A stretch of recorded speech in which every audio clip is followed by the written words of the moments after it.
duda o algo en el trans, pues con toda confianza me detienen y la vemos. Entonces, vamos a ver cáncer de colon y realmente cáncer de colon y recto. Casi siempre los vemos separado porque ahora se manejan diferente, pero a final de cuentas los orígenes, el tipo de cáncer y todo, pues es muy similar porque es el tubo digestivo, ¿no? Entonces, se tratan diferente, pero los orígenes prácticamente son los mismos. A ver, déjenme ver. Bueno, ¿por qué es tan importante? Es la tercera neoplasia como causa de muerte más frecuente en el mundo. Entonces, por eso les digo, tarde o temprano se van a topar con alguna. En el tubo digestivo, pues es el primer lugar, es más frecuente que en estómago, más frecuente que delgado, más frecuente que esófago, más frecuente que la misma cavidad oral, más frecuente colon, siempre. En México ocupa el cuarto lugar porque se lo llevan primero mama, próstata y CACU. Y la gran mayoría de los pacientes, 60-70%, los encontramos con una enfermedad todavía localizada, que todavía no se ha diseminado. Entonces, eso es muy importante, porque de eso va el pronóstico del paciente. ¿Quiénes lo tienen más frecuente? Sobre todo Asia, que es Japón, y bueno, Australia, Nueva Zelanda, etcétera. Japón mucho por el tipo de dieta que llevan. Entonces, ellos sí tienen mucho cáncer de tubo digestivo en general, tanto de estómago como de colon. Pero sí, la dieta tiene mucho que ver, ahorita lo vamos a ver. Entonces, ¿se acuerdan que los tipos de cánceres se comportan de acuerdo al lugar donde nacen? Entonces, hace algunas clases atrás hablábamos de los epitelios. Entonces, el epitelio del colon, ¿cómo es? Son glándulas. Entonces, lo que vamos a encontrar son adenocarcinomas. Es lo más frecuente que vamos a ver como cáncer de colon. Prácticamente cuando hablamos de cáncer de colon damos por hecho que son adenocarcinomas. Sin embargo, hay otros tipos de cánceres que son menos frecuentes, que son los tumores carcinoides, que son tumores que producen hormonas y dan una sintomatología especial.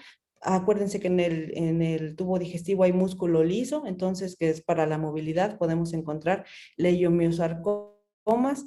También hay unas células muy particulares que son las células del estroma gastrointestinal, las células de Cajal, y esos dan unos tumores que se llaman tumores de Gist. Y también podemos encontrar linfomas, etcétera. Es importante saber que todo eso puede haber en el tubo digestivo, en todo el tubo digestivo, pero en colon 90 a 95% y tal vez más sean adenocarcinomas, ¿no? Eso es lo más frecuente. Entonces, eso es lo que ustedes tienen que saber. El tipo de cáncer más frecuente en el colon y en general en el tubo digestivo, adenocarcinomas con más de un 90%. ¿Qué lo causa? ¿Por qué nos da cáncer de colon? Un factor muy importante es la edad. La mayoría de los pacientes ya sobrepasan los 40 años.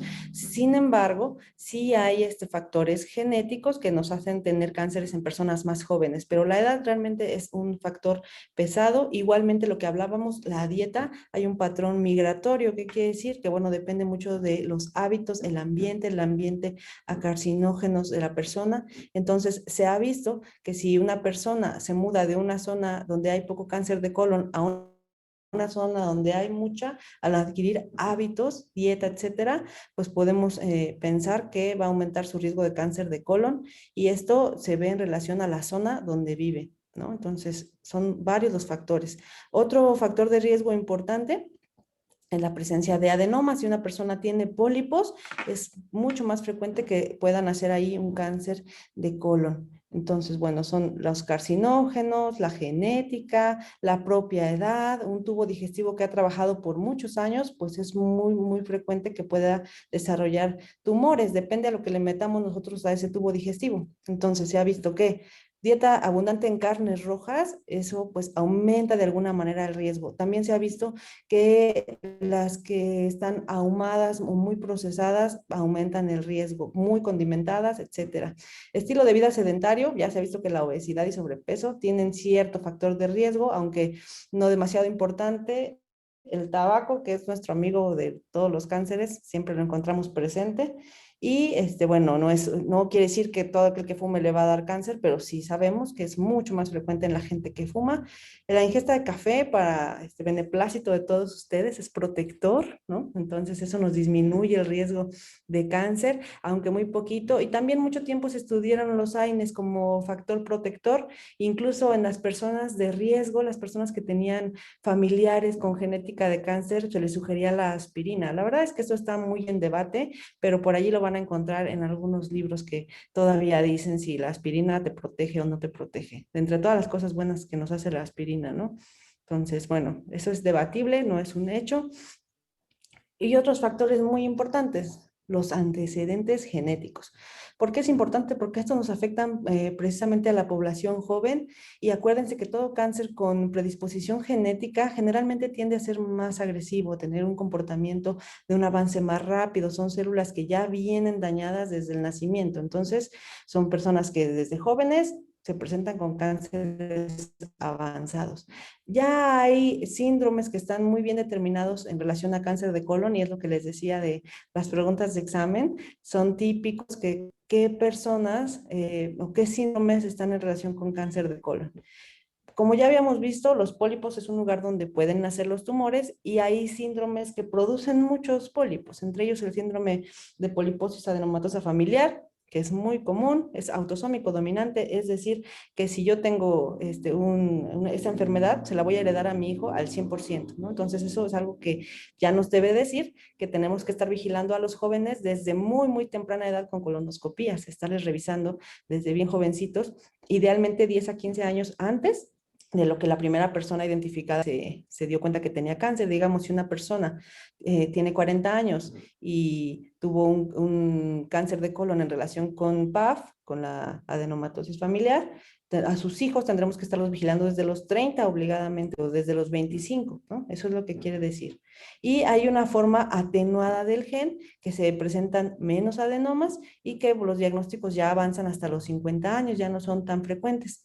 El síndrome de poliposis adenomatosa familiar, encontramos que los pacientes tienen pólipos que tapizan el colon por completo y se ha dicho que tienen que presentar al menos más de 100 pólipos para poder confirmar el diagnóstico.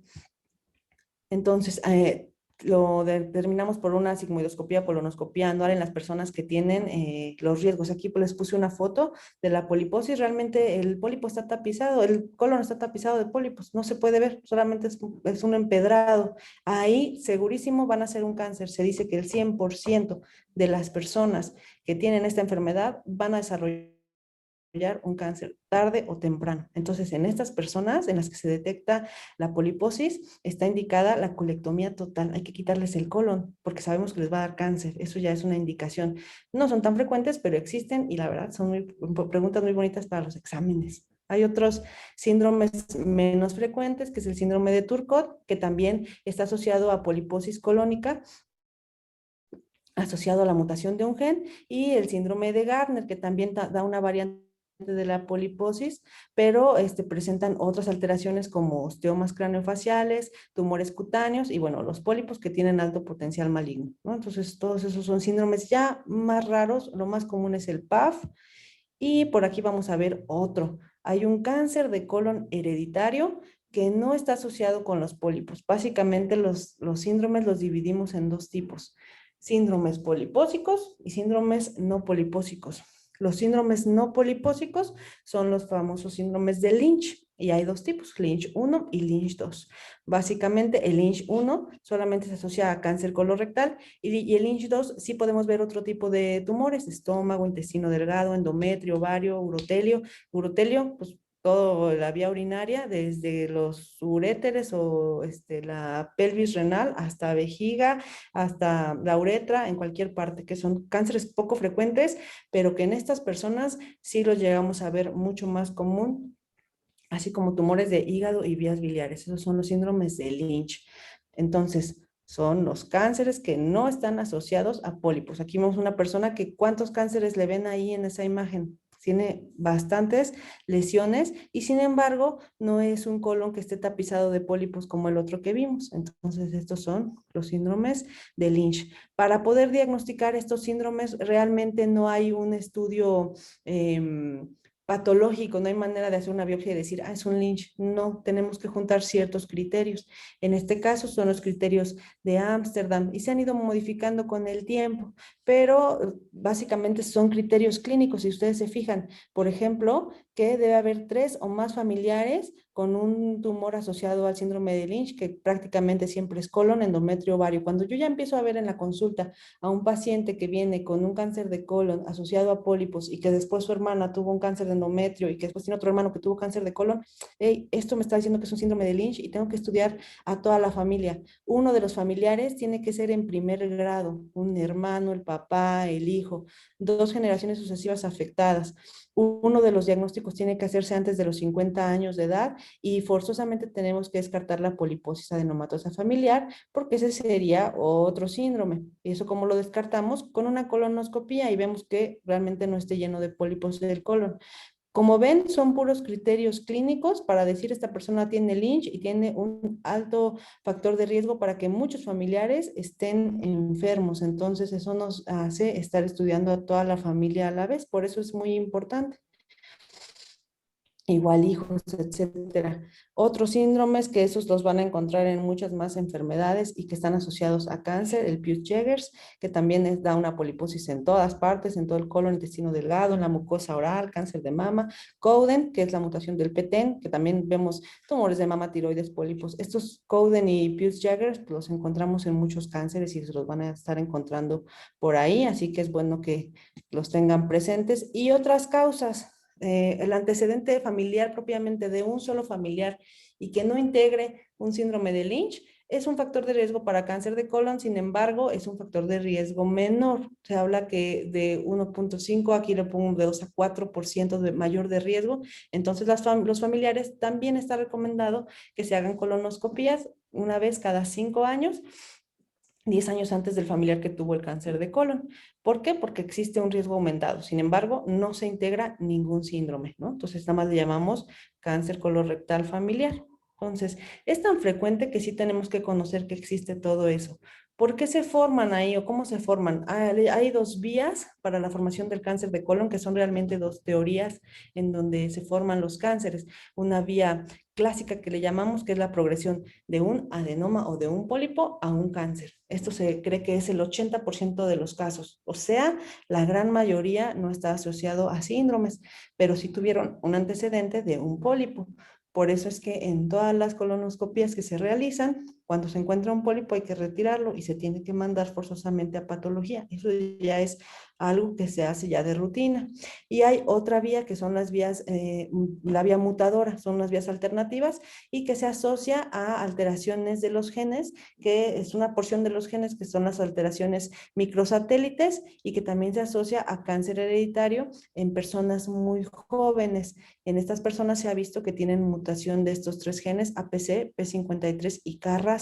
Es importante, los van a estar viendo también en muchos cánceres ahora que estén como tal en clase de onco, porque depende de ellos para muchos tratamientos que hay hoy en día. Hoy en día acuérdense que no nada más hay quimioterapia, hay una terapia que se llama terapia blanco y que está asociada a algunas mutaciones genéticas. Entonces, a las personas muy jóvenes o en las que sospechamos que hay alguna alteración genética, alteraciones microsatelitales o alteraciones del ADN, podemos hacerle estas pruebas genéticas, en las que los hace candidatos a recibir un tratamiento especial extra, aparte del tratamiento habitual del cáncer de colon. Por eso es importante que sepan que existe. Entonces, los pólipos, como son los grandes culpables aquí, ¿qué son? Pues son proyecciones de la mucosa. Hay varios tipos de pólipos y los catalogamos como hiperplásicos o inflamatorios, y los pólipos que sí son formalmente adenomas. Hay pedunculados, que son como este que vemos aquí, que tiene su basecita como si fuera un brócoli, y los pólipos sésiles, que son aplanados, que es más bien como, esos son más difíciles de tratar. ¿Por qué? Porque no se pueden resecar casi por colonoscopía.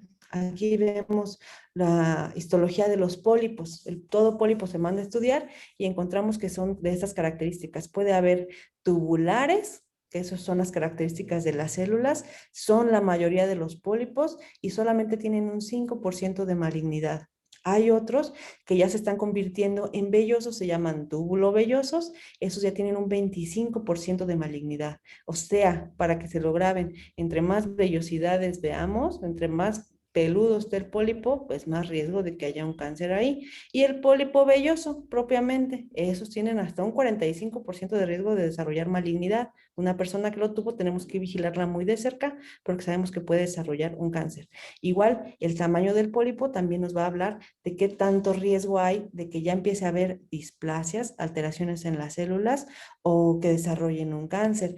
Menos de 1 centímetro, 1,3% de riesgo. Ay, perdónenme, ya me pasé y ya no me sé cómo regresar aquí. Espérenme.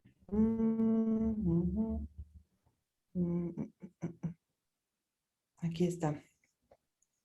De más de 2 centímetros, ya casi llegamos a la mitad de riesgo que tengan displasia, alteraciones en las células.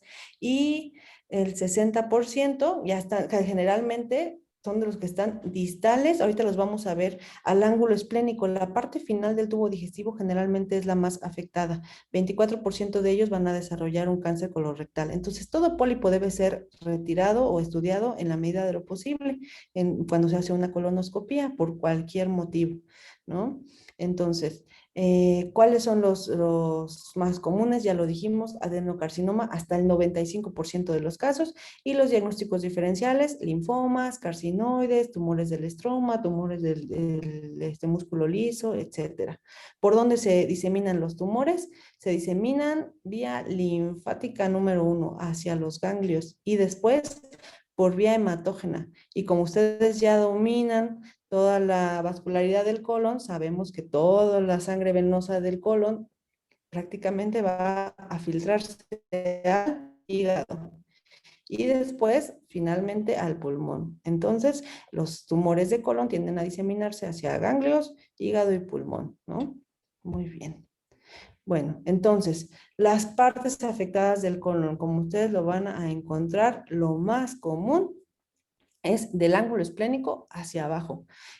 ¿También encontramos cáncer de ciego y ascendente? Sí, esto está más generalmente afectado en personas jóvenes, en alteraciones genéticas, pero la parte distal, que es la que normalmente está llena de materia fecal, es la parte ya de salida, donde las personas que son estreñidas y demás tienden a tener todo lleno de materia fecal y esto genera una inflamación crónica, es donde se desarrollan más comúnmente los cánceres de colon. Entonces, descendente, un 20%, el colon sigmoide es muy común, el 25%, recto el otro 25%. Estamos hablando, fíjense nada más, de que 70% lo vamos a encontrar en el lado izquierdo y el otro porcentaje en el lado derecho. Cuando encontramos un cáncer en el lado derecho, ustedes se les tiene que prender el foco y decir, a lo mejor hay una alteración genética aquí porque es más frecuente en personas jóvenes con alteraciones genéticas. Ahora, lo más importante, los síntomas, ya que ustedes saben todo eso del cáncer, que es muy frecuente, cómo se forma sobre los pólipos, que hay algunas alteraciones genéticas, lo más importante es cómo lo van a sospechar.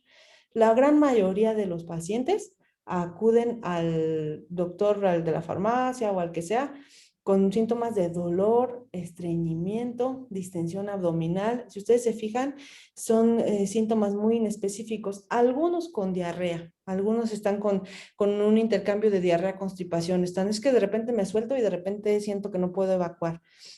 Eso es lo más común. Aquí viene algo muy importante y es el seguimiento de los pacientes. Es imposible que uno de primera vez venga un paciente con dolor de panza y pensemos, debe tener cáncer de colon. No, o sea, no es lo habitual, eso yo lo entiendo, pero tiene que haber un seguimiento. La gran mayoría le dicen, ¿sabe qué? Mire, tomes esto para su colitis, cambio la dieta para que desinflame, camine, todas las indicaciones habidas y por haber, pero tenemos que decir a nuestro paciente algo muy importante y es regrese en unos días porque quiero ver cómo sigue, quiero ver si sus síntomas mejoraron, porque si el paciente persiste con dolores, con la constipación, dice, no tengo mejoría, doctor, ya me tomé todo y sigo con molestias, aguas, algo está pasando ahí en el intestino y muy frecuentemente en personas mayores vamos a encontrar tumores. Eso es típico. Entonces, siempre seguir a nuestros pacientes. Eso es como lo que quiero que usted se les clave en la cabezota. A ver, va a venir en 2 semanas, quiero saber cómo sigue. Quiero ver si mejora. Si no mejora, entonces tengo que hacer estudios de extensión. Y ahorita vamos a ver ¿Cómo lo vamos a ver? En el colon derecho, que ya lo vimos que es más infrecuente, vamos a encontrar muchas veces dolor. Si se alcanzan en pacientes delgaditos a palpar efecto de masa o un tumor. Sangrado es poquito, el 20%, y algunos presentan diarrea. Pérdida ponderal, 50%. La gran mayoría de los pacientes manifiestan pérdida de peso. Esa es una pregunta que ustedes tienen que añadir en sus historias clínicas, en sus revisiones sistemáticas de todos los pacientes. ¿Ha perdido peso recientemente? Cuando hay un síntoma repetitivo, algo que no cede, pregunten, ¿ha perdido peso? ¿Qué otras molestias tiene? ¿Se ha sentido débil? ¿Se ha sentido cansado? Son datos que nos dicen que algo está creciendo y está consumiendo la energía de la persona. Colon izquierdo igual, pero estos pacientes tienden a tener más datos de obstrucción, por eso llegan a presentar vómito, en los que son los colon más comunes, colon recto, que empiezan a obstruirse porque el tumor va creciendo. Igual, también hay a veces datos de sangrado, no todos los pacientes lo manifiestan. Muchas veces ustedes tienen que hacer la pregunta dirigida. ¿Ha evacuado con sangre? ¿Ha evacuado color negruzco? ¿Ha evacuado manchado de sangre o con rayitas de sangre? ¿Ha tenido hematoquesia? ¿Ha tenido datos de sangrado? Y entonces los pacientes te lo dicen, pero solamente hasta que lo preguntan. En verdad es algo que ustedes tienen que aprender a dirigir su interrogatorio. ¿Cómo ha estado evacuando? ¿Ha visto que las evacuaciones se hayan vuelto más delgadas?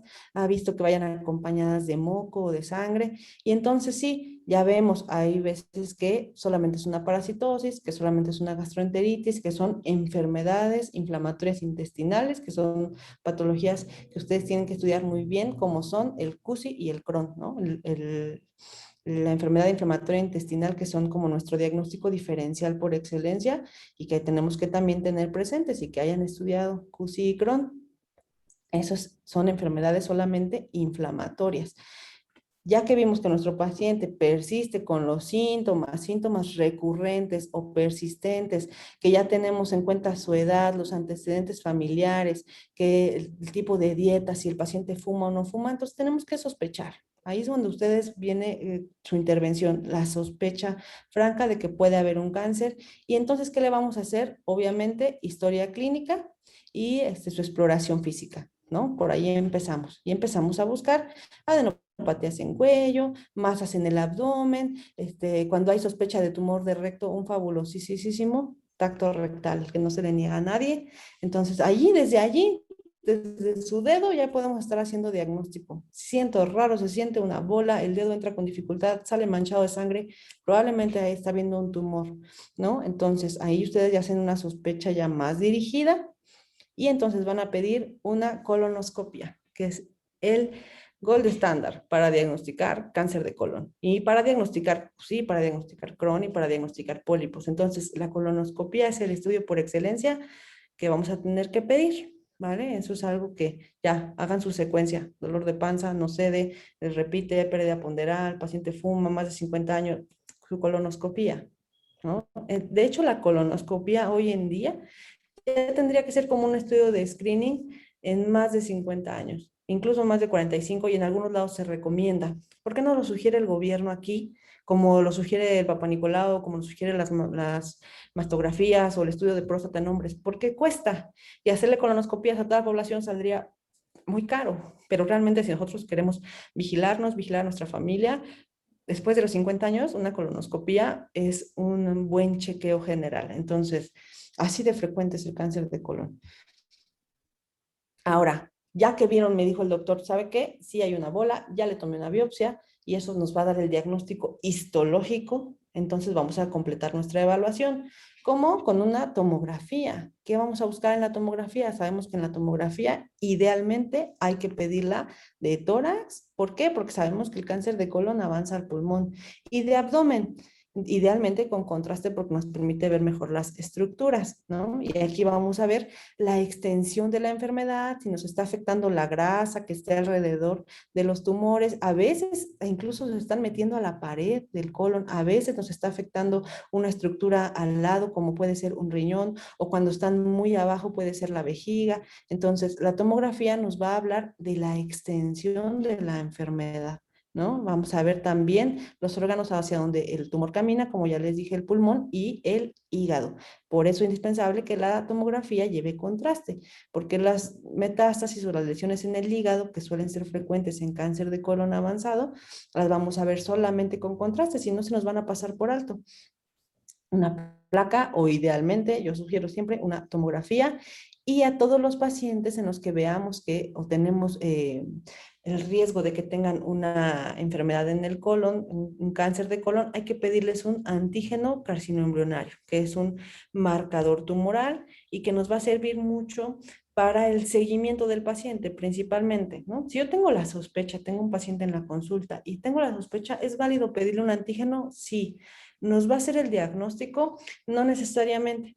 ¿Por qué? Porque algunos pacientes con cáncer no elevan el marcador, lo elevan un 70%, 80%. Entonces, el hecho de que el marcador salga bien no quiere decir que la persona no tenga cáncer, no es específico. Entonces, sí nos puede ayudar, claro, pero no nos va a ayudar tanto con el diagnóstico. En cambio, si yo tengo un paciente con una colonoscopía que ya tiene un tumor, estoy obligada a pedirle el antígeno. ¿Por qué? Porque necesito saber si lo elevó, porque una vez que el paciente se trate, se quite el tumor, se dé el tratamiento, yo después tengo que estarle pidiendo marcador tumoral cada visita para estar viendo que no se eleve de nuevo y el cáncer no recaiga. Va a ser mi medida para ver que el cáncer no recaiga. Por eso es que es ideal que se pida antes de que los pacientes se traten, una vez que se identifica la enfermedad. Entonces nos puede apoyar para dos cosas, muchas veces para orientarnos en el diagnóstico y sobre todo para saber si el paciente vamos a requerirlo estar siguiendo con el marcador tumoral en cada cita. Si el paciente tuvo un tumor de colon y nunca elevó el antígeno, pues nunca lo va a elevar, entonces no va a tener sentido estarlo pidiendo cada vez. Pero en aquellos que sí, que son la mayoría, pues vamos a tener el marcador inicial, vamos, en donde vamos a ver si lo vamos a estar pidiendo cita con cita, ¿vale? Entonces, parte D es colonoscopía, tomografía, ¿no? O estudios de extensión tórax-abdomen, el antígeno carcinoembrionario, obviamente estudios de laboratorio completos, porque estos pacientes, como tienen sangrado de tubo digestivo con mucha frecuencia, suelen estar perdiendo sangre sin darse cuenta y estar con anemias importantes. Entonces tenemos que hacerle sus estudios, las pruebas de funcionamiento hepático que nos pueden sugerir a veces que el paciente ya tenga enfermedad en el hígado, a veces hay alteraciones ya de la función renal. Entonces siempre hacemos los estudios de laboratorio completos, colonoscopía, tomografía, antígeno carcinoembrionario, ¿no? Es como parte del protocolo. Entonces, Doctora, sí, una dime. pregunta. O sea, ¿podemos ver la metástasis solo con la tomografía y omitir el antígeno o el antígeno es como para comprobar la metástasis? No, no, no, la tomografía se puede ver y ves ahí la bola de, o sea, realmente no es complicado. Si ustedes tienen una buena tomografía que sea con contraste, normalmente las metástasis suelen pintarse con el contraste mucho más rápido que el resto del hígado, entonces brillan cuando se pone la fase arterial y después se lavan más rápido cuando son las fases venosas y entonces podemos nosotros darnos cuenta que ya hay metástasis desde la pura imagen. El marcador, como les digo, es más bien para nosotros ver cómo vamos a seguir a nuestro paciente.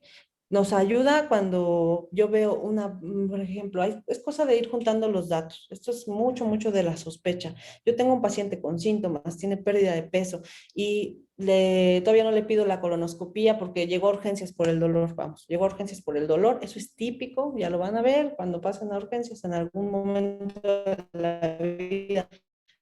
Llega con dolor, no cede, ya ha ido varias veces al médico y no cede, y entonces le hacen una tomografía, muchas veces incluso simple, y ven ahí la bola. Dices, ah, se le ve una bola en el colon.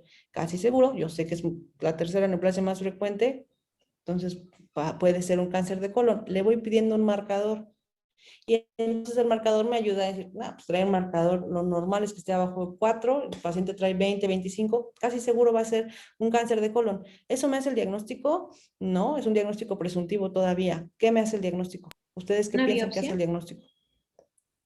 ¿Y cómo hago una biopsia? Una colonoscopía, ¿no? Colonoscopía, exacto, o sea, nuestro gold estándar es la colonoscopía. O sea, si se fijan, todo lo demás es una ayuda, es para ver cómo vamos a seguir a nuestro paciente, nos da mucha información, pero el diagnóstico me lo va a hacer la colonoscopía.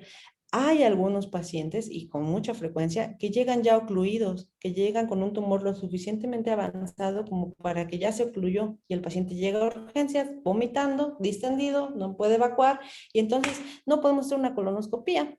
Ahí es muy frecuente. Yo les digo a los muchachos de cirugía, a los residentes, paciente que vean con datos de obstrucción intestinal, tenemos que pensar que como tal puede ser un cáncer de colon ya avanzado, que ya está obstruyendo, y que vamos a verlo por tomografía. Y ahí el marcador nos ayuda mucho. ¿Saben qué? Le pido su marcador, yo le hago su protocolo de manejo de un paciente ocluido, lo dejo en ayuno, le pongo su sonda, entonces el paciente se desinflama y tal vez yo lo puedo estudiar. Hay veces que si la obstrucción cede, yo alcanzo a hacerle una colonoscopía, pero si no es así, o si no tengo los medios, estoy en el rancho, entonces tal vez haya que pasar a ese paciente a quirófano, pero una tomografía sí se puede hacer. Hay buenos ultrasonografistas que incluso por este ultrasonido los alcanzan a ver.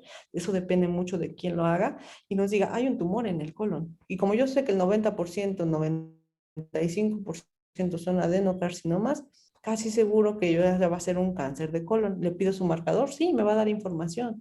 Y entonces va a decir, sí, me aumenta mi sospecha de que sea un cáncer. ¿Y qué va a pasar con esos pacientes obstruidos? Se terminarán operando primero y entonces los opera generalmente un cirujano general y lo que van a encontrar es un tumor y entonces ellos van a tener que tomar una decisión. ¿Lo puedo quitar? Lo quito. ¿No? Tengo las habilidades, las encuentro con posible de quitarlo, o está todo pegado a otros órganos, está pegado a la vejiga, no lo puedo quitar. Tengo que liberar el tránsito del intestino porque el paciente está obstruido y ahí tendrán que hacerle un estoma. Entonces el paciente ya puede otra vez comer, la obstrucción se queda abajo, en donde esté, abajo. Si está, por ejemplo, en el colon derecho, que es donde empieza el colon, pues le tengo que hacer un estoma del intestino delgado para que el paciente pueda estar comiendo en lo que se trata. Si es un tumor ya de recto, pues se le hace una estoma del intestino del sigmoides, ¿no? Y ya entonces hacemos un estoma de ahí y entonces el paciente probablemente tenga que recibir otros tratamientos primeros. Ahí hay veces que tienes que darles quimioterapia cuando están los tumores adheridos a la vejiga o tumores adheridos a otros órganos y no los podamos quitar de inicio, se puede dar quimioterapia, el tumor se hace pequeñito y entonces ya el paciente continúa su tratamiento después tal vez con otra cirugía, pero es muy frecuente, o sea, el paciente se presentan esos escenarios, pacientes que los puedes alcanzar a diagnosticar en la consulta porque tienen colitis de repetición, estreñimiento que no cede, pérdida de peso sin razón, anemia sin razón. El paciente viene con su estudio, me siento débil, fatigado, le hago una biometría y entonces trae su hemoglobina de 6. ¿Por dónde está perdiendo sangre esta persona? ¿Saben qué? Ahí podemos hacer una cosa. Se le puede hacer sangre oculta en heces y yo verificar si tiene sangre oculta en heces o irme directo y decirle, ¿sabe qué? Le voy a pedir una colonoscopía porque es muy frecuente que los pacientes tengan sangrado de tubo digestivo crónico y no se den cuenta. Y entonces voy a hacer mi diagnóstico porque sé que con eso me voy a quitar la duda, ¿no? Entonces, es ir pensando por dónde yo voy a llegar al diagnóstico, pero lo tengo que sospechar. Si no lo sospecho, se me va a pasar por alto. Entonces, tenerlo en mente siempre. ¿Y cómo le va a ir a mi paciente? Depende de en qué etapa lo encuentre. Y aquí es donde viene esto que les muestro aquí, los factores pronósticos. ¿Qué tan profundo está invadiendo el tumor en la pared del colon? Recuerden que la capa más superficial del colon, o bueno, más bien la más interna, la mucosa es donde salen todos los tumores. Entonces, si el tumor nace en la mucosa y se va yendo hacia las capas más externas del tubo digestivo, el factor pronóstico se va a ir haciendo más adverso, ¿no? Entonces, un tumor más avanzado. Metástasis a los ganglios, cuando hay N positivas, eso es un factor adverso, nos habla de una enfermedad más avanzada. Y cuando hay pacientes que se presentan, como yo les decía, ya con obstrucción. Quiere decir que es un tumor que se ha pasado por alto muchísimo tiempo y que ya tuvo todo el tiempo del mundo de ir progresando y de avanzando y de irse saliendo a otros órganos, ¿no? Irse ya al hígado. Entonces, pacientes que llegan obstruidos, pues muy frecuentemente llegan con tumores avanzados. Eso es un factor de mal pronóstico.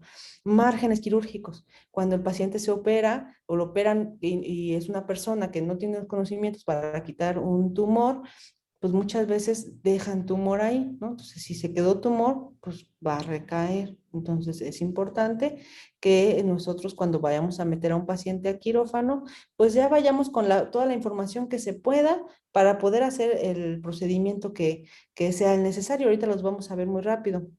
Cuando hay dos factores que en los tumores, en todos los cánceres se estudian, que es la invasión vascular, si las células se están metiendo a los vasos sanguíneos de la zona, o invasión perineural. Esos son factores de tumores avanzados, ¿no? Y igual el antígeno cuando está muy, muy elevado es un factor de mal pronóstico, también nos quiere decir que es un tumor avanzado, ¿no? Va en relación a la cantidad que encontremos. Ahora, ¿cómo lo tipificamos? Es lo que yo les decía, nacen en esta capa de aquí y cuando apenas van llegando a la primera capa, la muscular, es un T1, cuando ya van atravesando la submucosa y van llegando a la muscularis propia, no a la muscularis mucosae, sino a la muscularis propia, ya es un T2, y cuando ya llega el tumor hacia la serosa, ya es un T3, y cuando se mete a otros órganos, ya es un T4, un tumor que se mete a la vejiga, que empieza a agarrar el riñón, que empieza a agarrar cualquier cosa, ya es un T4, pero ya vieron, todo va en base a qué capas afecta, ¿no? Entonces, esto es más para que lo comprendan, a que se lo aprendan, ¿no? Eso no tienen que aprenderlo, pero sí entenderlo, ¿no? Si afecta la muscularis mucosa, pues es un inicial. Si afecta la muscularis propia, ya es un T2. Y si afecta todas las capas hasta la serosa, hasta la última, que sería el peritoneo visceral, ya es un T3. Otros órganos, T4, ¿no? Y aquí lo vemos que vienen siendo las clasificaciones TNM, que ya todos saben que existen, y siempre se pueden revisar, ¿no? Las tienen que aprender, nada más échenles un ojito para que entiendan qué está diciendo ahí, ¿no? Eso es, generalmente no son preguntas de examen porque nadie se las aprende, es complicado aprenderse tantos TNMs, nada más aquí ver cuando es un tumor que está apenas in situ, que lo encontraron en un pólipo, pues puede ser un carcinoma in situ del colon, un TIS, ni siquiera alcanza a ser un T1, es un TIS. Cuando invade la submucosa T1, cuando invade la muscularis propia T2, cuando invade ya todos los tejidos a través de la muscularis propia hasta la subserosa, o tejido no peritonizado, ya es un T3, y que invade directamente otros órganos, T4. Aquí los ganglios más bien ya es una clasificación quirúrgica, ya sabemos cuántos afecta, porque ya quitamos el paso del colon, ya lo estudió el patólogo y el patólogo me dice, había 5 ganglios enfermos, pues entonces es un N2, ¿no? Había un ganglio enfermo, ya es un N1, eso ya nos cambia la etapa, pero eso ya lo vemos hasta que ya operamos al paciente generalmente. Y metástasis a distancia. Si yo veo, como decías en la tomografía, una pelota, ya sé que es una M1 y que es una etapa 4, por ende, ¿no? O sea, eso ya me queda a mí ya claro que el paciente tiene un cáncer avanzado. Aquí igual lo vemos, ¿no? La etapa 1 y aquí acuérdense que los ganglios están a todo lo largo del tubo digestivo y entonces van a estar afectados los que estén más cerquita del tumor, siempre. Entonces, por eso es que nosotros cuando hacemos una cirugía del colon, tenemos que quitar el pedazo que está afectado y los vasos sanguíneos que lo acompañan para llevarnos todos estos ganglios y poderlos estudiar. O sea, no los tenemos que llevar, estén enfermos o no, para que el patólogo me diga, encontramos 11 ganglios y había 2 que estaban enfermos. Entonces yo ya le puedo dar etapa al tumor, pero se lo doy hasta después de operarse, ¿no? Entonces yo ya sé que un tumor que ya atravesó todas las capas del intestino y que atravesó la serosa, pues va a tener un riesgo muy alto de tener ganglios enfermos o incluso implantes de tumor todos afuera, ¿no? En el meso del colon. Eso también se tapifica. Y aquí entonces ya es cuando nos dan las etapas. Cuando es un T2, todavía sigue siendo una etapa 1, ya que empiezan a aparecer las Ns, nos brincamos a la etapa 3. Siempre que hay ganglios, en todo cáncer es una etapa 3. Y siempre que hay enfermedad a distancia es una etapa 4. Y la 2 es las que se debaten 2A, 2B. Por eso les digo, esto no se lo tienen que aprender, solo comprenderlo, solamente que ustedes lo puedan checar y revisar. El tratamiento, pues es multidisciplinario, ¿no? Al ser un cáncer, principalmente requerimos cirugía, pero muchas veces requerimos otras cosas como la quimioterapia o lo que les decía, la terapia blanco, ¿no? Entonces, la cirugía por excelencia es el tratamiento inicial porque los pacientes sangran, se ocluyen, bajan de peso, entonces tenemos que quitar el tumor. Es una resección en bloque del tumor. Y es lo que les decía, debe incluir los vasos principales del segmento que está comprometido. O sea, si yo veo que es el colon izquierdo, pues me tengo que llevar toda la ileocólica, etcétera. Si yo que es el colon derecho, al revés, si es colon derecho, ileocólica, luego nos tenemos que llevar desde que nacen. Y al menos en el mesorrecto yo sé que ahí van todos los ganglios, no los tengo que contar. Cuando me llevo todo el meso, sé que ahí van los ganglios y darle 5 centímetros hacia cada lado, ¿no? Entonces, aquí es donde ustedes recuerdan sus fabulosas clases de anatomía, cómo van los vasos principales del colon. Entonces, si yo tengo un tumor de recto, pues me tengo que llevar todos los vasos sanguíneos que están aquí alrededor y una cosa que se llama mesorrecto, que es la grasa que está alrededor del recto. Si es del colon sigmoides, me tengo que llevar hasta acá, nacimiento de los vasos donde nacen todos los sigmoideos, la cólica izquierda, ¿no? Desde donde nace la cólica izquierda y entonces se hace formalmente una hemicolectomía izquierda. Si es el colon transverso, cólica media, y si es colon derecho, iliocólica o cólica derecha, ¿no? Según veamos la parte que está afectada, yo tengo que irme a despegar los vasos sanguíneos y llevármelos desde acá, porque sé que aquí van a ir todos los ganglios en todo ese pedacito, ¿no? Y aquí vemos, ahí les voy mostrando cómo están los ganglios. Casi siempre los más afectados van a ser todos los que están pegaditos al colon, les llamamos los marginales. Esos son los que siempre están enfermos. O ocasionalmente llegamos a ver ganglios que están más cercanos al origen de los vasos. Entonces tratamos de llevarnos los vasos desde su origen. Recto, el recto medio, un recto sigmoidea, hemicolectomía izquierda, hemicolectomía derecha. Casi no hacemos resecciones del transverso por la vascularidad que hay. Entonces, casi siempre si tenemos un tumor aquí, pues yo me tengo que llevar ya sea todo el colon derecho si está más cerca del lado derecho o todo el colon izquierdo si está más cerca del lado izquierdo. Y aquí es lo que les decía, miren, cómo están, dónde está localizado el tumor, ¿no? En qué esquina está afectada y pues hacemos hemicolectomías derechas, derechas extendidas cuando nos llevamos casi hasta la otra esquina. Son ya los tipos de procedimientos que hacemos, pero todos van en base a la vascularidad, ¿no? Nos tenemos que llevar los vasos sanguíneos, ahí está un colon ya resecado, bien bonito, y aquí se ve el tumor. ¿Qué T dirían que es este tumor? Aquí lo ven, miren. ¿Qué grado de T le darían? ¿Alguno ahí que siga ahí todavía en la clase? ¿Nadie? ¿Ninguno?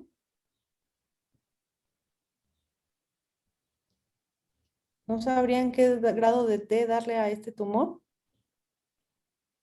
A ver, alguien valiente. O les pregunto, o uno por uno.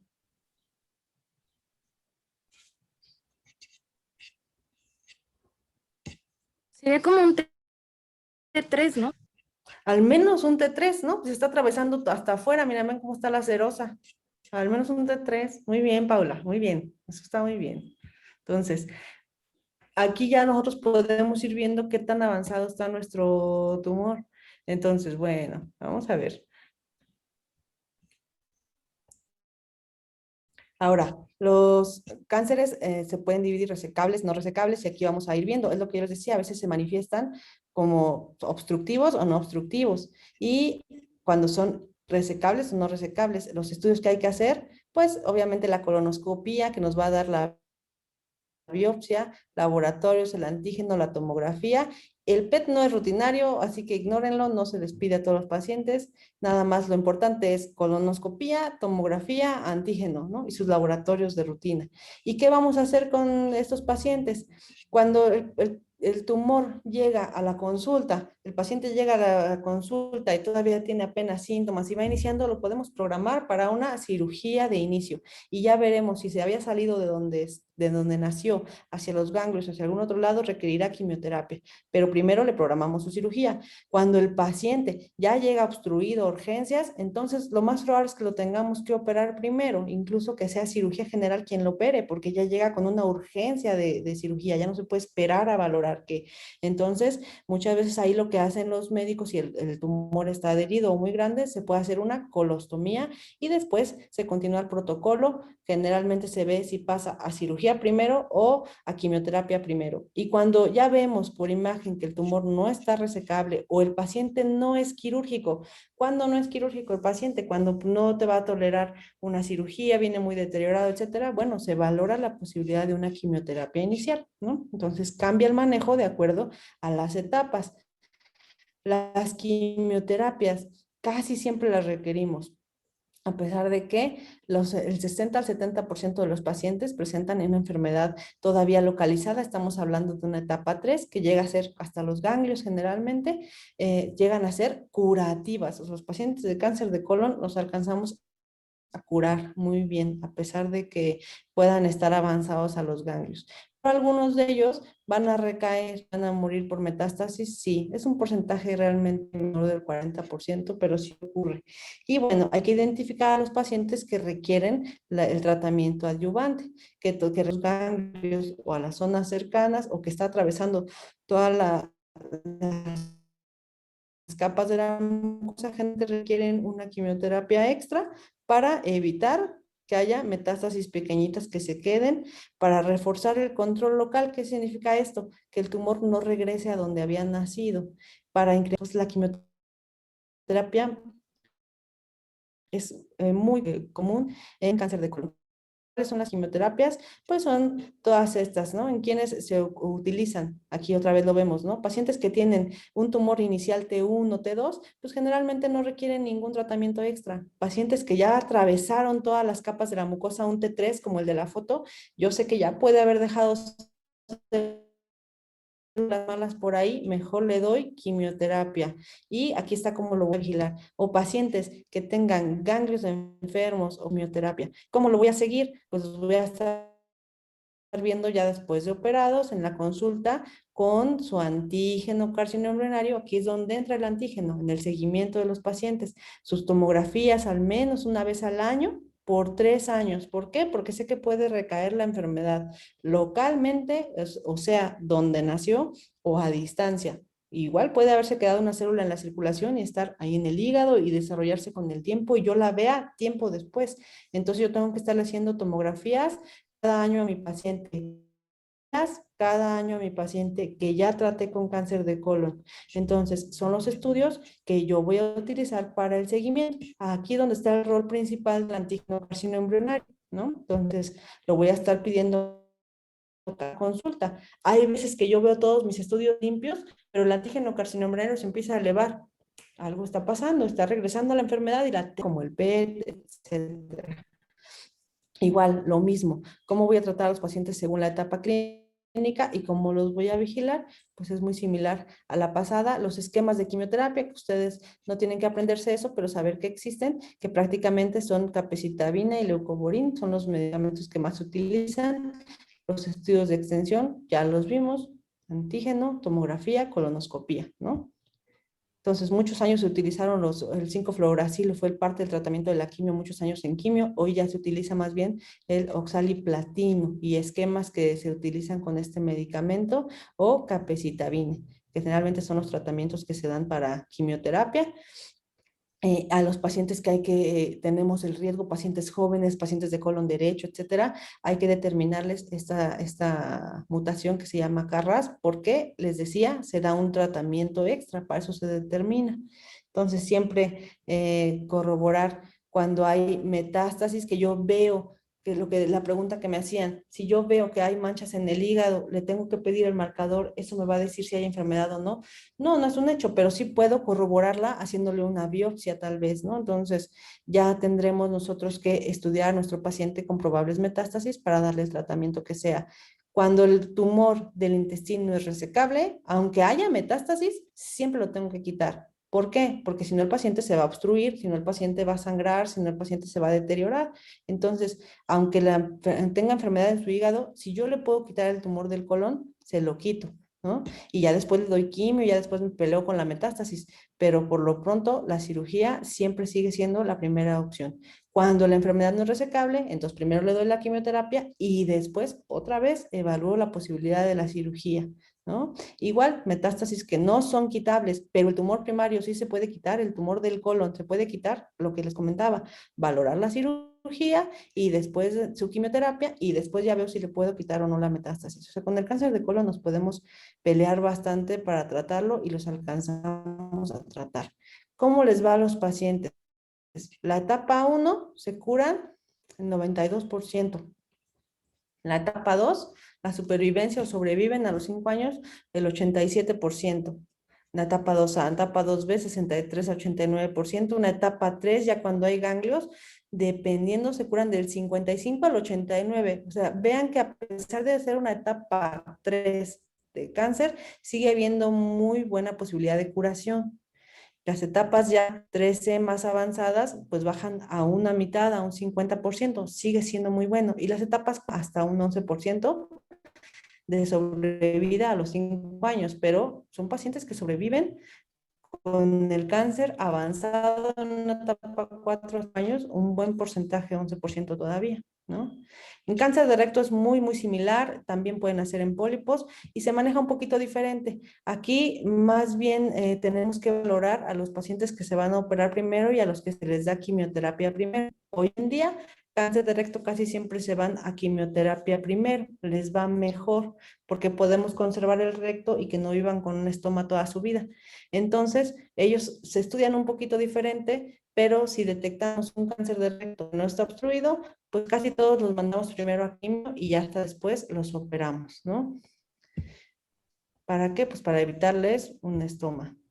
Y aquí la supervivencia también de recto es un poquito más limitada, es un poquito más limitada, es un poquito más agresivo el cáncer de recto, pero nace igual, se comporta muy similar. Entonces, a ver, preguntas, muchachos.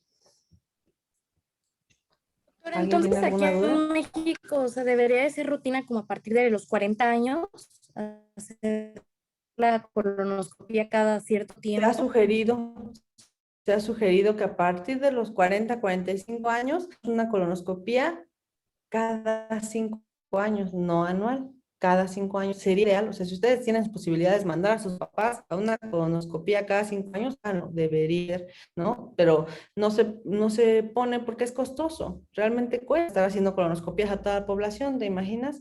Pero sería parte de un screening, ¿no? Si yo ya tengo más de 40, podría hacérmelo. No tengo ningún familiar con cáncer de colon, ninguno que yo conozca, bueno, me puedo esperar, pero a partir de los 50 años, idealmente una colonoscopía, todo mundo, pero no está en las guías, no está indicado, eso es algo que ustedes lo pueden tomar para su beneficio familiar. ¿Alguien más? ¿Preguntas? ¿Nadie? Doctora, entonces igual a estos pacientes se les tiene que, o sea, en la consulta se les tiene que realizar tacto rectal o no, no es siempre.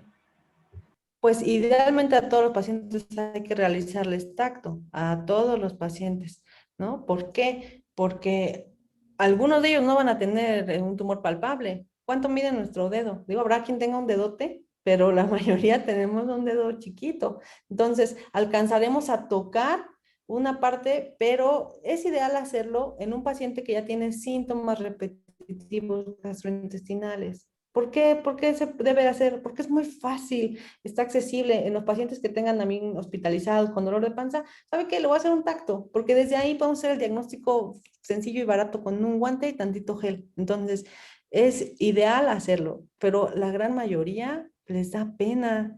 Siendo médicos les da pena hacer, no, ¿cómo le voy a hacer tacto al señor? Y luego es un señor, y luego un montón de doctoras mujeres, ¿no? O hombres y les da pena hacerle el tacto a la señora. Entonces, da pena, no les dé pena, hay que quitarse la pena y empezar a hacer tactos, porque conozco mucha gente ya muy grande que no identifican cómo se siente un útero cuando se hace un tacto rectal, no identifican cómo se siente un cervix, no identifican cómo se siente un tumor, no distinguen si, no sé si toqué popó o toqué tumor, no lo distinguen, ¿por qué? Que no hacen tactos. Entonces, todo paciente que se les ponga enfrente, hagan un tacto por mera escuela, para empezar a discernir, para que sus dedos empiecen a educar, y si son hombres, pues tratar de palparles la próstata, y si son mujeres, a ver si le puedo alcanzar a tocar el útero, el tabique rectovaginal, un dedo por vagina y uno por recto para estar viendo. Entonces, hay que hacerlo. Un tacto a todo mundo, pero pueden decir, de recto al menos los primeros 8 centímetros no hay nada, está limpio. Pero tiene síntomas, le va a pedir su colonoscopía porque es el gol estándar. Pero hay que hacer un tacto, siempre. ¿Qué más? ¿Nada más? ¿Nadie? Bueno, pues entonces por mi parte es todo, muchachos. Espero que les sea de utilidad y que lo recuerden y que lo tengan presente como un diagnóstico muy común, porque lo van a ver. Algunos sí se Muchas acordarán de gracias, usted, ¿vale? doctora. Gracias, Bueno, doctora. Gracias, tengan doctora. un buen día. Bye. Hasta luego.